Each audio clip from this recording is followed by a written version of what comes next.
I'm interested in all innovation on blockchain, right? And it's cool to see that happening again on Bitcoin. For a long time, the energy moved to Ethereum because it gave you a generalized protocol for smart contracts, right? And so if you wanted to implement something related to smart contracts, you were probably building on Ethereum. But thanks to some of the Bitcoin layer 2s, work to sort of port the EVM and other sort of infrastructure back to Bitcoin, there's sort of been a renaissance recently of people building Perfect. But let's hit all on sorts that. of assets. So, Perfect. Yeah, that's an area I'm interested in. Just rev on that right now because I hit the record button and that was a great opening. Sounds good. I mean, that's what I see is, I've always thought of these decentralized protocols as programming languages, right? They all have different trade-offs. They all have different superpowers, if you will, right? And most mature engineers wouldn't, make an argument to you that there's this one, programming to rule them all. It's a toolkit, right? They use, Rust or, C++ or something in the back end. They might use JavaScript or, Node.js in the front end, and that's okay, right? And so I've always been of the mind that we should think of these decentralized systems in the same way. Right. Clearly Ethereum has the network effect for smart contracts, and that's okay. Right. It does that, but it's never going to be Filecoin, right? Which has built a very different network effect, around the concept of decentralized storage, right? Which is different than the network effect of what Morpheus is doing with decentralized AI, which is different than what Bitcoin has built with being digital gold and effectively this strongest, most secure, most scarce, form of digital value, right? And so for me, there's never been an inherent conflict. I'm a free markets guy. I believe in, voluntary association. And so for me, the competition between these systems is healthy. It's good, right? I don't want one system to emerge as a monopoly. I want a free market for currencies, for all these smart contract platforms and everything else, So if you think about this as a tech stack and we're building up this tech stack, we had to have decentralized money, and then you needed decentralized smart contracts, and then you needed decentralized data storage, and now we're getting decentralized AI. Like, these are all pieces of the tech stack to replace traditional intermediaries, traditional software companies, the legacy financial system, right? So I see them as highly complementary and in fact required for us to see sort of more flourishing of freedom tech and open source. And so that's always been my view. I've never ended up, being a maxi in one camp, but I'm a decentralization maximalist, right? I'm a freedom maximalist. That's my end goal. So right now we're kind of seeing a blending between those, because, for example, now Bitcoin is being used for file storage to some extent, at least for certain files, right? For files that people want to keep on the chain forever and pay the fees for it. But what are your thoughts kind of on that whole trend in Bitcoin and putting JPEGs and of monkeys, etc., onto the Bitcoin blockchain? It's funny because I was one of the first people to do it. I think I took my daughter's birth certificate and put it on chain, I want to say in 2015. Nice. And I consider her one of the first provable humans, right? So everything before that is, myth and rumor, but I have a real hash that can be reproduced forever on all of those computers. So I think for things like that, it's novel, right? What do I want the highest level of decentralization and security around, right? And something that I think will have very, very long-term persistence. And, certainly Bitcoin is great for that. And so, but I can go down, sort of the tech stack and say, oh, well, here's something that, I'm okay with having only 100x, copies or 100x persistence, and I'm comfortable with that, type of use case for these things that I'm using. If you look at something like Filecoin, it's more of a marketplace, right? I can pick which, storage provider I use or have it distributed 5x over, the network. But those may be very large files. I might be storing, terabytes or petabytes of data, right? And in that case, I'm never going to fit that into Bitcoin, right? We shouldn't jam, petabytes of data into Bitcoin. Unless you want to pay for it. To interrupt. Yes. Yeah. When we're talking, so I'm the neophyte here, right? Maybe I can help translate to somebody who's scratching their head like I am. When you say 5x or 100x, what does that mean? So you have to think about, data replication over a blockchain, right? So Filecoin, as an example, is decentralized marketplace for data storage. And it's very large scale data storage. There's something like 20 exabytes, like 1% of the internet, kind of data level is already stored on the Filecoin network, but it's stored over a huge number of decentralized storage providers. And you might pick 5 of them, to provide your data storage. But you're not going to pick 1,000, right? And so if I look at something, I look at something like Bitcoin, there's 10 or 20,000 people running a Bitcoin node, then I have the ability, to get 20x thousand replication, but it's a much smaller data set, right? I might put a megabyte in there. I might put 10 megabytes in there if I wanted to do an ordinal or write something else to the Bitcoin chain. And because of how much replication there has to be, it's a lot more expensive, right? And so to me, it all depends on the use case. For sure. And full disclosure, I'm a holder of Filecoin. So just FYI, I like what they're doing. And I think it's important to have an incentive mechanism behind this whole file sharing thing, right? That seems to be sort of the problem that they're solving there. Yep. Maybe we just take a step back a little bit and talk about what first got you interested in cryptocurrency. I've always been a free market economics nerd, and so I was very happy to see an alternative to fiat currency when I first found Bitcoin in 2012. And to me, it seemed like a no-brainer, right? A currency that can't be manipulated by politicians, that can't just be imprinted forever, right? Something that was actually based on a mathematical algorithm. Like, I was happy to take my green pieces of paper and trade for real money, right? And so for me, it seemed obvious and something I had been searching for. So as soon as I found it, I was sort of happy to kind of go down that rabbit hole. You just ran with it because, like we were saying before the recording started, I got into Bitcoin 2011. I went to my first Bitcoin conference in 2014, right? And I am super fascinated by the novelty of just basic Bitcoin stuff, UTXO model, proof of work, blah, blah, blah.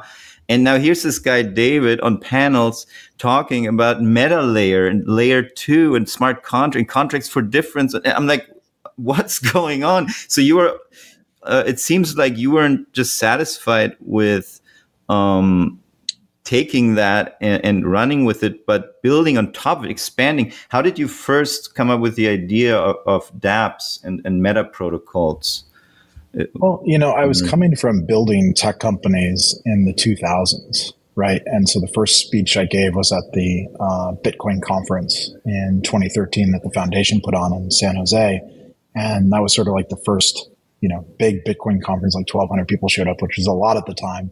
And I talked about building startups in the Bitcoin context. And so I saw Bitcoin as a building block, but not sort of the be all end all of, developing this technology, right? And so this became a point of, intense discussion, and some would say argument, over whether, there could only be one coin, which was an open question at the time.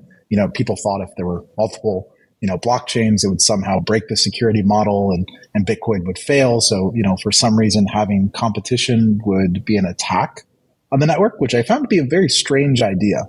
Right. I didn't see that anywhere else in technology. And so I ended up writing this paper, effectively making the argument that network effects specialize, and that's okay, right? People use Google for search, and people used, Meta for, social, and there was different network effects around enterprise software and all these things.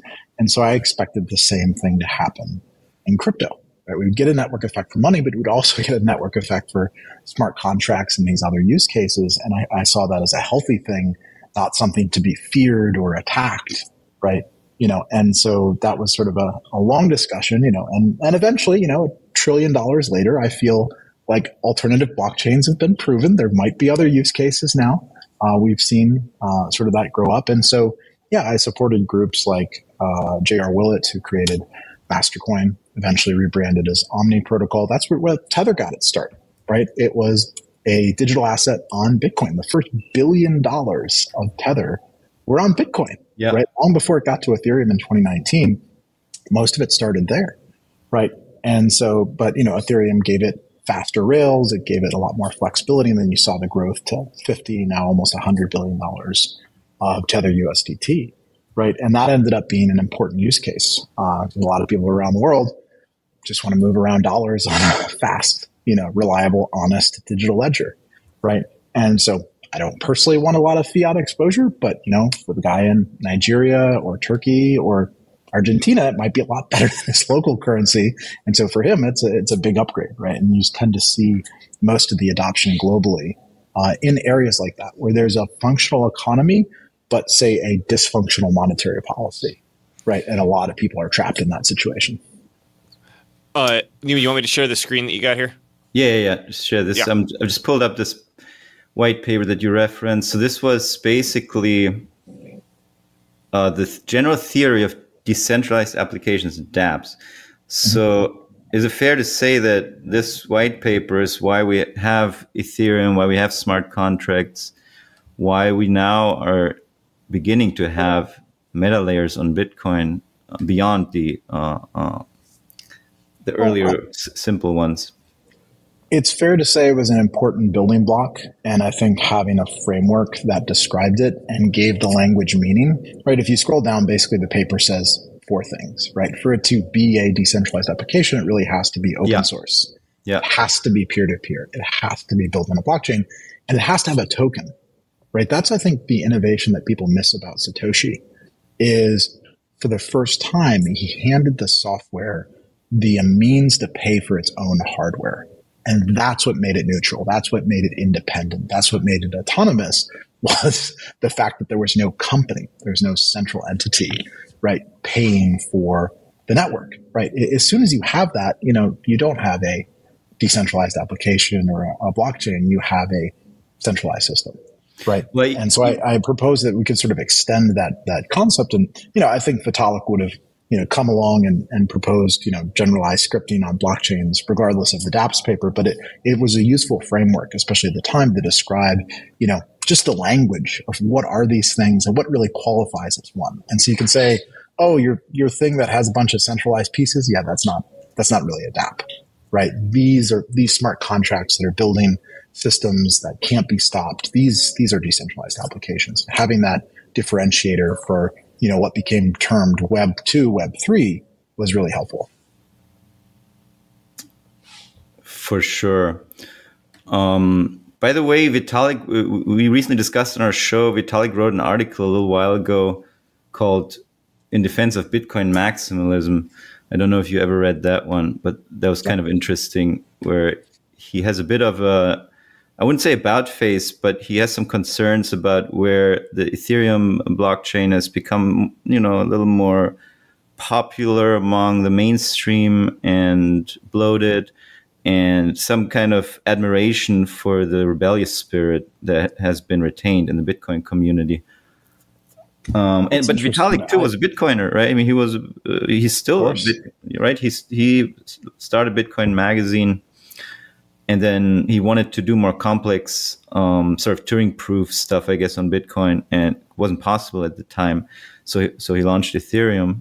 I'm sure with your input to a large extent.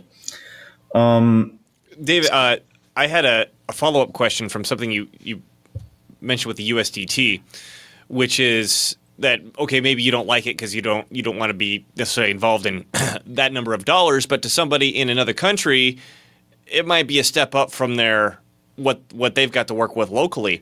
Sure. And what Nima and I are often discussing is we're looking at a situation where the current financial system, once upon a time, it achieved X.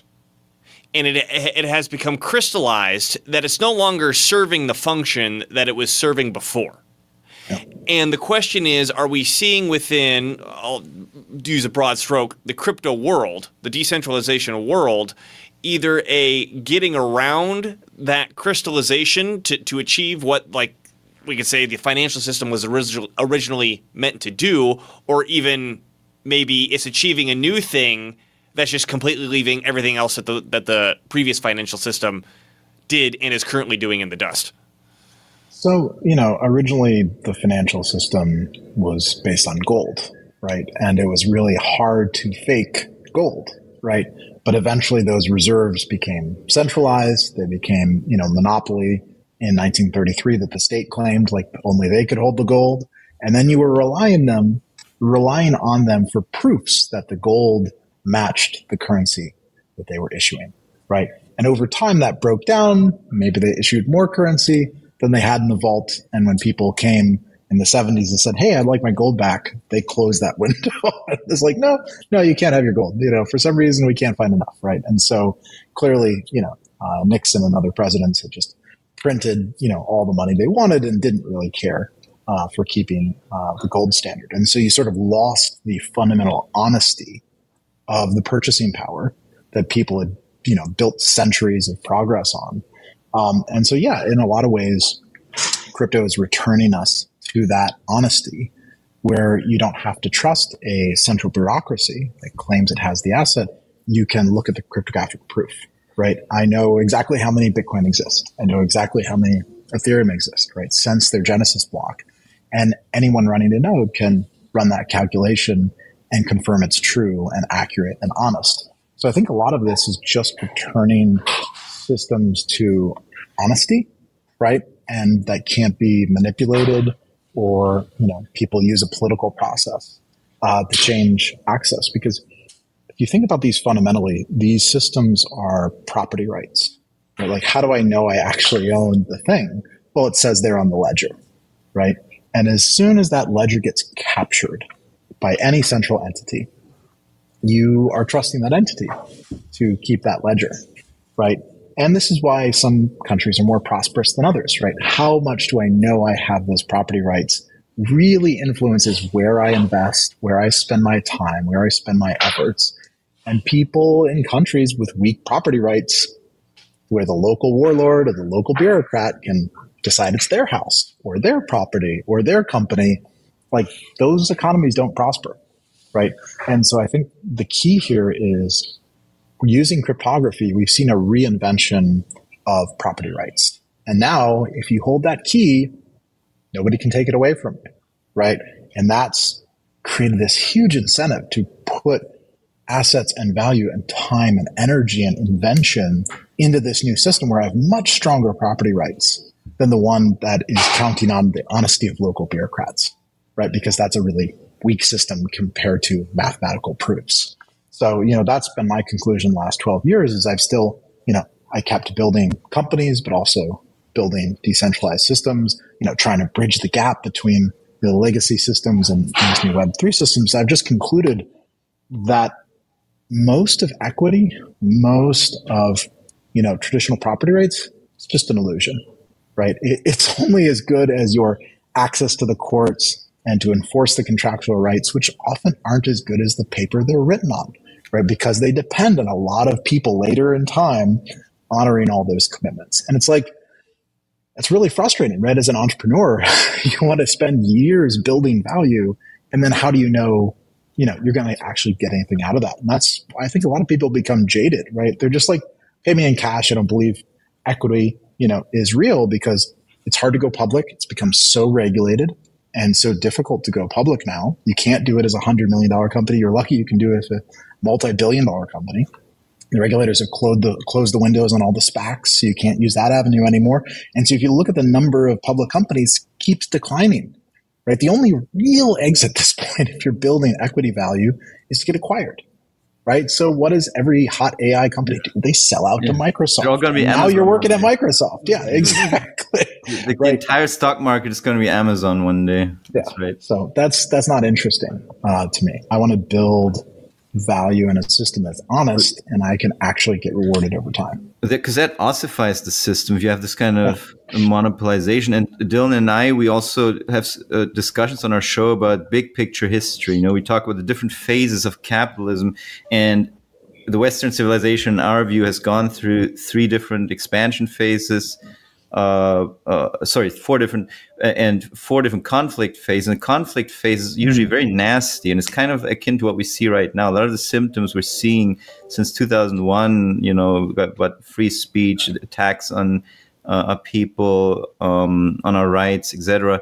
But we also believe that it doesn't have to stay this way, and it has never stayed this way in the past. There's always been a new tool, a new instrument of expansion to circumvent the old. Commercial capitalism replaced by industrial capitalism, replaced by financial capitalism. And now it's almost like that is being replaced by the decentralized digital capitalism, which creates a whole new savings pool and a lot of purchasing power to deploy and to invest and to make things happen. And it may not always look that hopeful to many of us, but I think crypto is really going to play a huge role in just making the old system obsolete. They can still keep doing what they're doing. They can still try the weaponization tools they're doing. But here's a new decentralized economy where you can't censor, where you can't stop anyone emerging.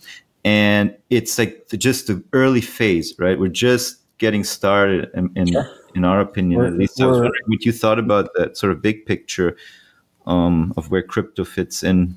Well, I love that description, and I love the term techno-capitalism, right? We're entering the age of techno-capitalism, and moving away from these feudal systems and these oligarchies to ones that are merit-based. And you have very strong proofs of ownership for the individual, right?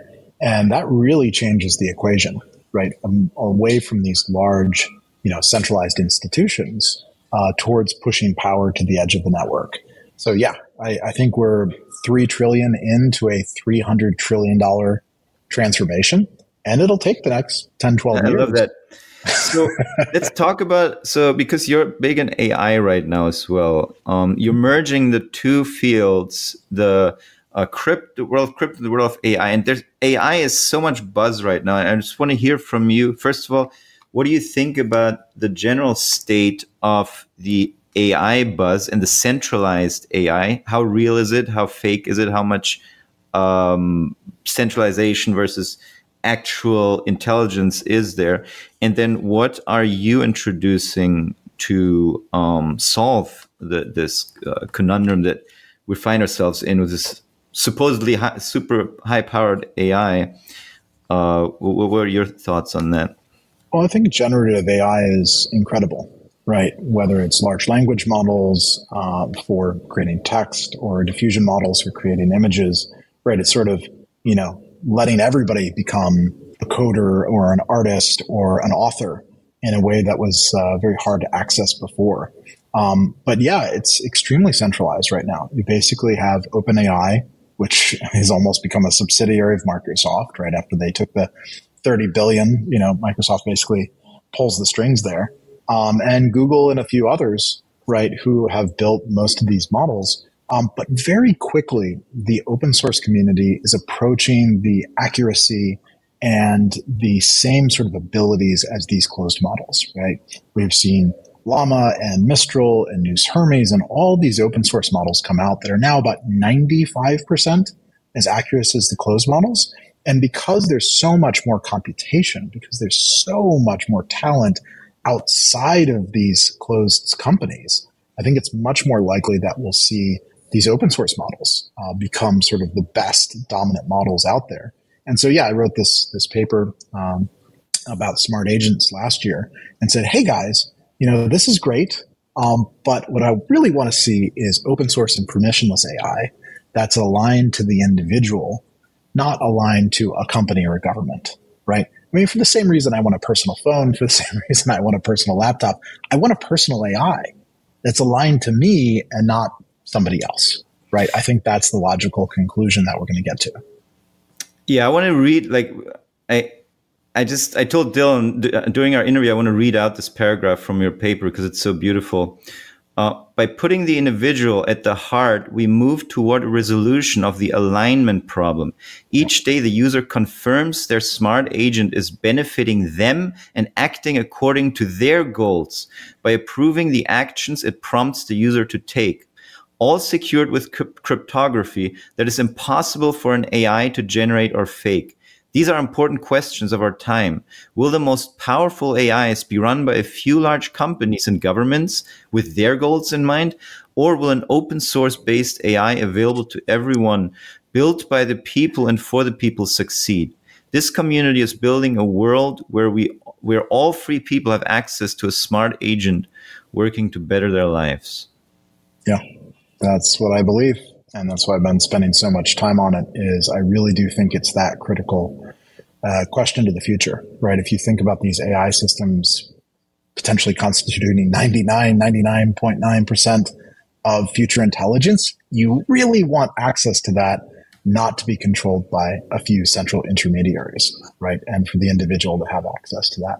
That's the difference between a very dystopian outcome and one that could potentially benefit billions of people. Talking about that potential dystopian outcome, yeah. I did a reaction video recently on Yuval. What the heck's that dude's name? Yuval Noah Harari. Yeah, he came on to the Stephen Colbert show to have Stephen Colbert give the opportunity for him to say, "I'm ready for the machines to tell us what to do because humans are so bad at history," right? And here's these unbiased machine. How did he say it? The unbiased machines made by people with passion and vision, right? As opposed to the good guys.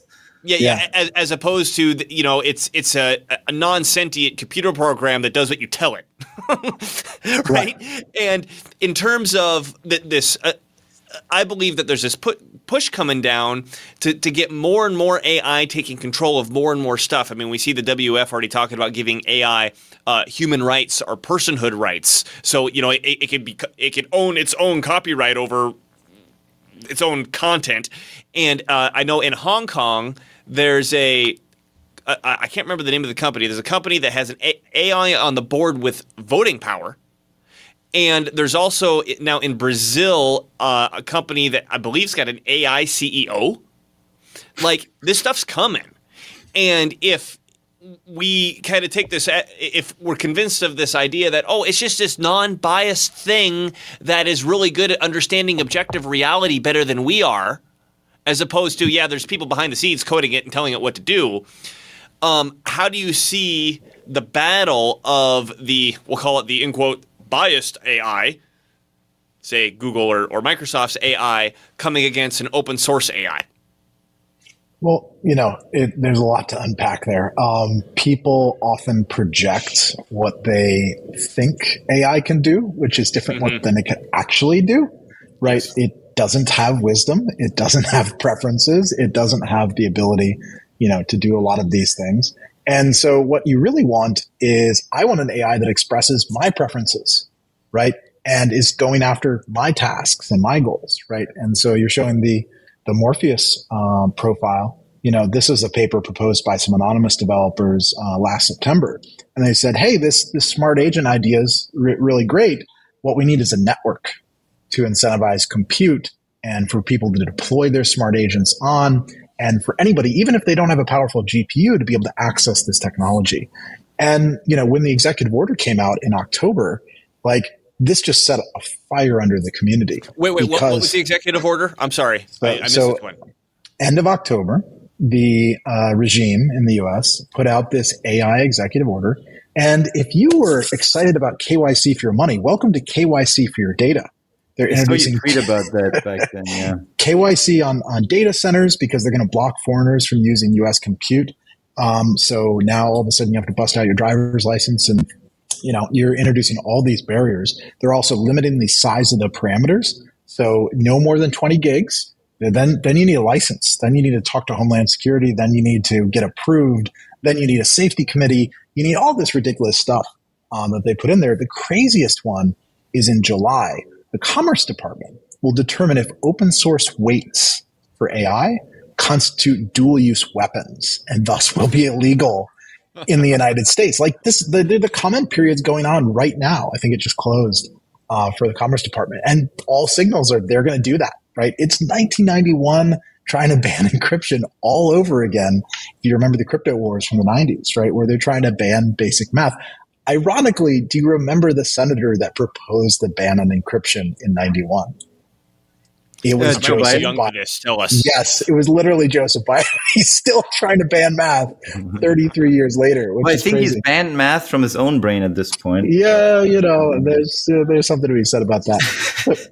So this executive order came out, which is unconstitutional. It'll probably lose in the courts, but it might be 5 or 10 years before we get resolution of this nonsense. And so the community said, no, we need open source, we need decentralization, we have to be able to access these models, even if the government doesn't like them. And so you need a Bitcoin-like project, you need an Ethereum-like project where there is no company, there is no foundation, it's not owned or controlled by anybody. Needs to get the license. Yeah, exactly. Yeah. And you could train a model in Malaysia or the UK or wherever ends up being friendly. So far, only the UK has said they will not regulate the base models. So is there an exodus there like there was in crypto to Switzerland? We'll see. But we're going to find a lot of that out this year as the EU has implemented restrictions, India's implemented restrictions, China's implemented restrictions. And so a lot of the major jurisdictions have taken themselves out of the innovation equation. And what this was really regulatory capture, right? It was Google and Microsoft who wrote this executive order. Very obviously, they're the ones who lobbied for it, and they got it signed in, right? And it's just going to create a bunch of barriers for startups that actually want to compete with them. All of a sudden, if you don't have the holy water sprinkled on you, you're not even going to be in the game, right, in the US. So it's going to be interesting to see how this evolves, but Morpheus creates an opportunity to have a decentralized one that is permissionless and open source, and can be trained anywhere in the world, right? And people can deploy these smart agents and have a personal AI just the way they use smart contracts today on Ethereum or hold and use Bitcoin. Well, and I think this is a perfect example of what Nima brought up before, or both of us brought up before, which is, you have an institution that crystallizes, and in this case, we have monopoly powers, license this, control that, you need an ID for this, you need an ID for that. And meanwhile, there's this other technology happening that just completely sidesteps that. Right? Where, like you said, if it's completely open source, we can go to any country we want. There is no company that could even apply for it. You can't shut it down, right? You can't shut it down. Yeah. Google and Microsoft, they can have their stupid language model saying the founding fathers were African Americans and that they don't know the difference between a man and a woman. And then this new decentralized AI can just dance in front of it and make fun of it the whole time. And it just completely disarms all their power. And that's sort of what I'm hoping for. Sure. And ultimately, open source tends to win, right? 95% of the world's servers now run on Linux, and 80 or 90% of all phones run on Android. Why? Because there's no barrier. There was no license fee to pay. I mean, a lot of Android phones are cheap enough that the license would have cost more than the phone itself, right? So ultimately, are the billion guys in India that are coming online, are they going to pay Microsoft $20 a month? I don't think so. They're going to use the open source, permissionless, frictionless interface that is getting even better than the closed source models. Like, why would you use the closed source model when you have that alternative? So the key is to have an alternative. Do you want to tell people about Johnston's Law? Sure. I put this out in 2014 at one of the conferences, and I said, everything that can be decentralized will be decentralized. And I really believe that. I wanted to sort of give the inevitability here. So I think these systems inevitably outcompete centralized systems because they lack the friction, right? They're not rent-seeking. They're not becoming worse over time because whoever owns them is trying to extract more and more money out of its users, right? These open source public blockchains are just a fundamentally new approach, right? And they're going to continue to outcompete any centralized alternative. So the question is how far can we go up the tech stack, right? The further we can go up the tech stack, the closer we can get to the end user, the more use cases you can capture for decentralized tech, right? And that's often been the limitation, right? Is we'll use open source in the back end, right? But they're not really embracing, open source in the front end. And so for the first time, crypto, I think it was the monetization of open source. It's now $3 trillion for coders and miners and validators and all the people building this technology have a way to get paid directly by the protocol instead of having to work for a company, right? And that's what I think is a smart contract is a better, counterparty than a company, right? Because the smart contract is honest. It's going to do exactly what it was coded to do. Doesn't mean it's perfect. Doesn't mean there aren't bugs, but it's a hell of a lot more reliable than a fragile human-based system where it's constantly shifting based on, what's in fashion today or who's, honest with me as a counterpart. What the latest court ruled. So now all the case law is different and we all got to rewrite all our contracts because this crazy judge said this. Yeah. I mean, look at what happened to Elon in Delaware. Like, people used to always think of Delaware as this neutral arbiter of strong property rights. And all of a sudden, somebody brings a nuisance lawsuit. Yeah, you didn't earn those shares. All your shareholders approved. Good job on the 10 years and, contributing massive value to your shareholders. But this guy's with 9 shares. He didn't like it. And he said it's unfair. And so, I'm just going to arbitrarily take away your $50 billion.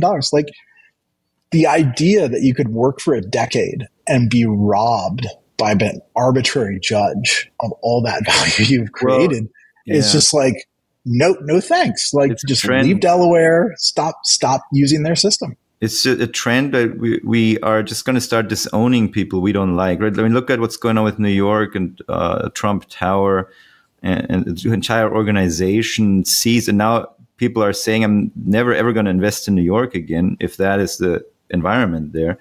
Yep. And that's you have like very emotional and trigger happy people and very important positions at the moment, and it's such a dangerous situation. It's so anti-decentralization, basically, and at the same time, it showcases how ridiculous and fragile and unsustainable that existing system is, in my opinion. Well, and ironically, I would say because this burgeoning new, let's use the term alternative is here. Yeah. I would say the more they go trigger happy, the faster it's going to push people to the alternative system. Sure. Yeah. Exactly. Yeah. I mean, the worse the old one gets, the more you're looking for an alternative, right? Look at inflation. We used to think 3 or 5% was bad, right? So over 10 years, you'd lose half your value. And now, they've brought up inflation to 5 or 10% in the US. If you probably look at real numbers, it's higher than that. Because they exclude, power and housing and food and, just whatever they decide shouldn't be in the, the CPI calculation. It's exclude the inflation from the inflation and it all looks fine. Yeah, exactly. Problem solved. Exactly. So, but, I think people are smart and they respond, innately, as Eric Voorhees famously said, man is a capitalist creature, right? And he will go where he is treated best, right? And people are leaving California and they're leaving New York and they're going to Texas and Florida and me too, and other jurisdictions that, respect their capital and they have better property rights and the infrastructure is better. Like, people in blue states, like, I feel bad for them at this point. They're like, oh, everything's collapsing. And I'm looking outside and there's 5 new skyscrapers under construction and the roads working. Like, things seem all right here, but, maybe guys should visit Austin. Nobody's peeing on my shoes. It's beautiful. Yeah. It's funny how that works. I'm still in a blue state, Washington State. Yeah. It's funny. He'll get much props to Dylan because he's fighting over there. And I think Washington is almost more like a purple state to some extent. But yeah. I think we solved it all. We solved the world's problem. I've asked all the questions I wanted to ask. Sure. Is there anything that you want to highlight or leave people with as we lay down the bird, as one of our friends usually says when we end the call? The biggest thing I would say is it's really important to understand this intersection between decentralized AI and what's happening with crypto and Web3, right? This is the interface that can get us to 1 billion users. It's just being able to say in natural language what you want to do. It understands and proposes an action, right? You send this transaction, sign this smart contract.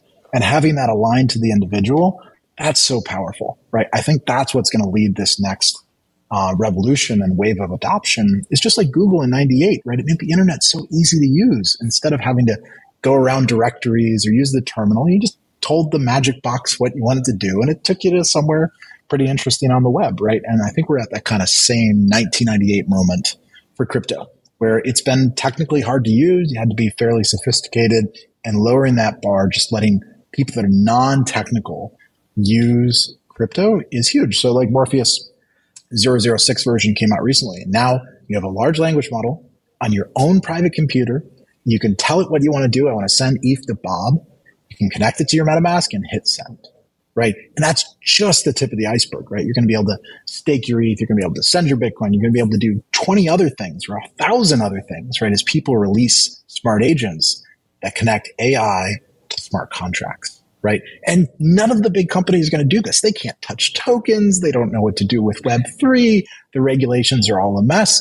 And so it's going to only be these open source systems like Morpheus where anybody can permissionlessly, push these new innovations, right? And the gap is just going to grow between, oh, I can talk to ChatGPT and it can, give me an answer, to, oh, there's an agent that can take action on my behalf. And it's going to become ever more interesting and complex, right? So that's, I think, the big difference here. And so understanding this early on is huge, right? Because it's going to put you in a position to have access to these tools before anybody else. Well, that's beautiful. Oh, yeah. Thank you so much for joining us today. I hope we can stay in touch, get your updates as new developments emerge. And other than that, Dylan, do you have anything else, or no? I just wanted to say we never did a formal introduction at the beginning, right? I mean, we've got David A. Johnston here, who I guess can I refer to you as Decentralization King? I'll take decentralization advocate. Sure, yeah. Open source contributor. Yeah, exactly. Freedom maximalist. Whatever you want. Right. And then, I mean, your track record's impressive. I think the fact that what you've described, both in conceptualness and your ability to take it into the concrete, right? Where you're like, okay, here's this thing with AI, and here are all the issues, and here's the AI I'm helping create to solve that issue, right? I find that to be incredibly impressive, and I really appreciate the time that you've taken to come on. Yeah, absolutely. It's great talking to both of you guys. It's always refreshing to speak with people that are so deep into what's happening today in Web3 and crypto. And so, excited to do it. All right. Thanks, David. See you guys.